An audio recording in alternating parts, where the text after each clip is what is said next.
Weight Watchers is that rare diet that's also a household name. Here's what to know about the popular plan. First, every food and drink is assigned a points value. Since when has a points value ever defined how metabolically destroyed somebody is, or what type of addiction they have, or where they need to necessarily guide their health in their life? So that point value is going to fix all that, right? And you'll be given a daily number of points to stick to, based on things like your gender, weight, height, and age. So maybe we all should go out and just subscribe to a Weight Watchers program, because as long as we stick to our series of numbers, you know, the ones of us that have been severely addicted for food so long, all we got to do is just pay attention to our numbers right now, right? We're not going to go over on our numbers. We're not going to binge eat. And those numbers are going to help keep us accountable, correct? You can also take advantage of lots of support, online and in person. So my support online is going to be coming from a live person with, you know, real world experience dealing with all these different metabolic conditions that are going to tell me why my point system fits fixing all the things that are going on with me, you know, because I might have type 2 diabetes and I should have any kind of carb that I want, right? Or any kind of sugar that I want, right? Because that's what I want as long as I keep it in my points value. So that's what's going to help with my insulin resistance, correct? By eating the carbs that got me to the point where I'm at now, but you expect me to do this in moderation because of a point system? Is that correct? Second, what will you eat? Well, whatever you want. As long as you stick to your daily points target, you can shape your diet however you'd like. In fact, plenty of foods, more than 200, have 0 points, like fruits, veggies, lean protein, and beans. So let me get this right. Fruit, which has lots of sugar in it and fructose in it, that is going to get shuttled to the liver almost immediately and stored as fat because I'm overweight and I have metabolic conditions and I don't do very much. So it's okay for me to eat that stuff and I'm trying to heal myself. So as long as it's in the point system, I can have that, right? I can keep eating the thing that's making me sick. Or what about the starchy beans that have tons of carbohydrates and things of that nature that may cause some adverse metabolic reactions? And I'm trying to clean things up and keep things low glycemic. So if it's low glycemic and my blood sugar stays lower and I'm not secreting insulin as much, I make myself more insulin sensitive. But the beans are supposed to make me more insulin sensitive? No, that's not how that works. So why would I eat those again? And the vegetables, I can see if they're low glycemic, but lean protein? What? Why would I be consuming lean protein? Because now if I eat lean protein, which I've done many times for dinner, and then I turn around and I'm hungry 2 or 3 hours later, and then I'm eating again and again and again.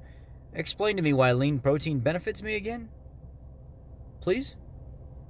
You can keep eating them until you feel full. And finally, Weight Watchers ranks really well. Experts say it's easy to follow, safe, healthy, and nutritious.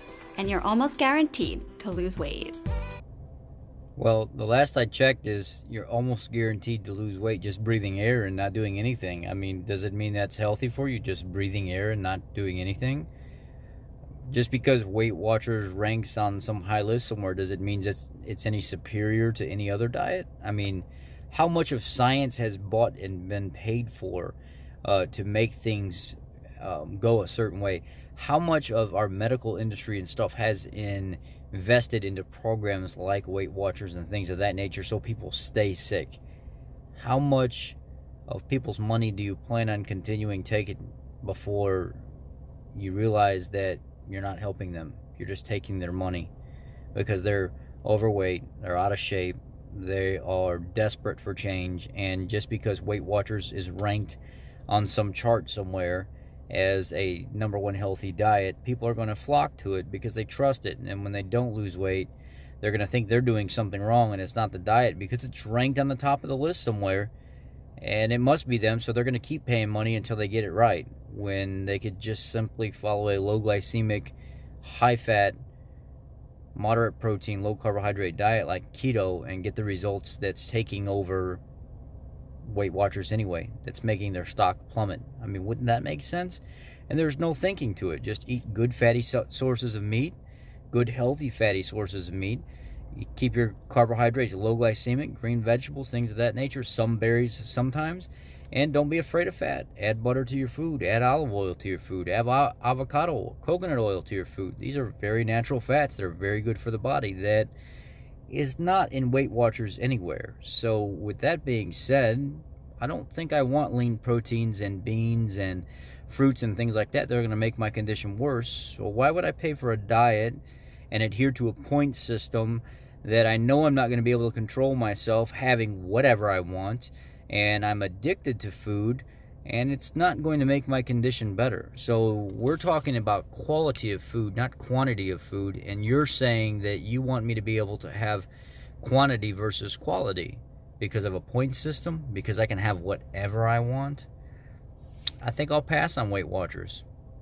To see the full U.S. News Best Diets rankings, visit usnews.com/best diets. Now to our GMA cover story. Weight Watchers in trouble. The company's stock dropping. Its CEO believes the popular keto diet may be one of the reasons why. Kana Whitworth in L.A. with that story for us. Good morning, Kana.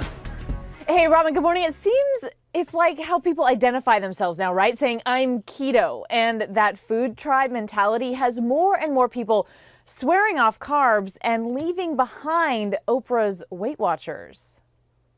I love bread. We know you love bread.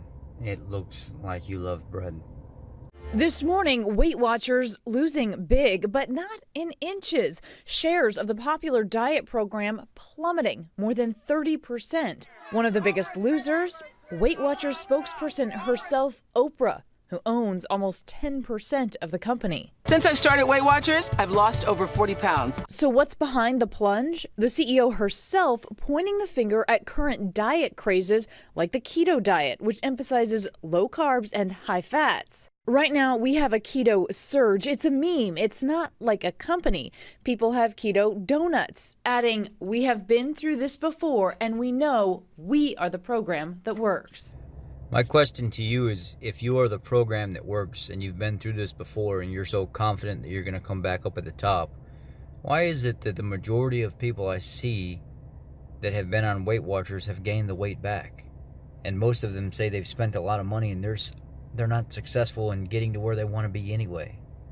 When you don't have to pay money for health, when you don't have to pay money for real whole food healing that's not laden with flours and grains and different types of refined man-made carbs, why would you even turn to Weight Watchers? Because look at the very product you sell in your little stores and stuff like that.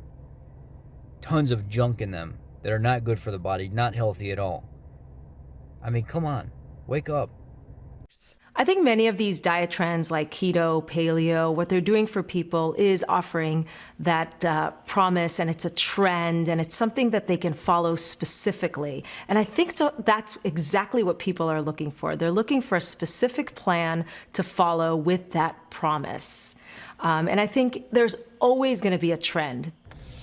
So keto wasn't ever really a trend. It's been a lifestyle that's been around since pre-1920s, back to William Banting in 1857, and can be followed all the way back to the 1500s, even beyond that.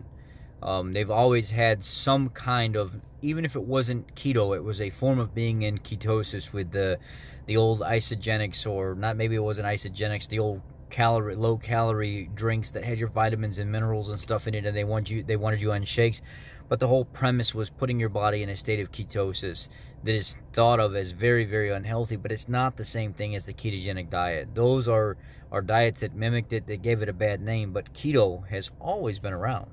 It's just whole food, low glycemic living with really good forms of protein, fat, and the carbs that you do get are good sources of carbs. I mean, this is not a trend. It's a lot of people's lifestyle now, and there's a lot of people like yourself that want to sit on here and call it these things to, dramatize the situation when it's really not. It's just a better way of living that people have always had the option to live. It's always been there. It's just people never really talked about it. I mean, it's been Robert Atkins in 1980 really started, 1970s really started trying to build a premise on it with the Atkins diet, and then it's slowly revamped and changed with Dr. Eric Westman and other doctors throughout the years to make it a more healthy, sustainable, satiating, low glycemic, healthy, healing diet.